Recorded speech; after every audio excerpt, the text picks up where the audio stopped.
Politics can often breed violence because the subject matter discussed in politics is actually very, very important, particularly this very polarizing U.S. presidential election. Case in point, in Orange County in North Carolina, a GOP office was firebombed by an unknown individual several days ago. It's believed that somebody threw a Molotov cocktail through the window of the office, causing a great deal of fire damage. Now, it was the mayor, Tom Stephen of Hillsborough, who had this to say. This highly disturbing act goes far beyond vandalizing property. It willfully threatens our community's safety via fire, and its hateful message undermines decency, respect, integrity, and civic participation.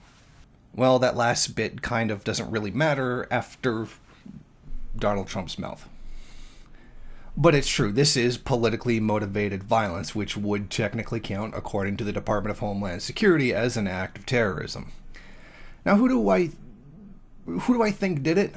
I think it was most likely some kind of fringe element of the Black Lives Matter movement. The mainstream one, I don't believe that it would be, but perhaps some kind of radicals outside there. I think that's most likely.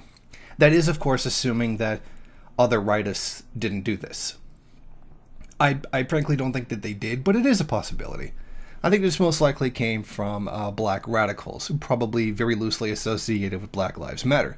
Not that I'm denouncing the act. I frankly don't care if the GOP suffers violence, because they carry out violence against so many people anyway. But it's interesting to see how the right has seen this as an act of violence that's undermining the decency, respect, integrity, and civic participation. But you never really see those comments when somebody firebombs an abortion office or even assassinates an abortion doctor. No, then they're all like really, really quiet and don't really have anything like that to say. But when someone does it to their side, all of a sudden that same outrage, that outrage that they feel, isn't applied to when someone from their side does it.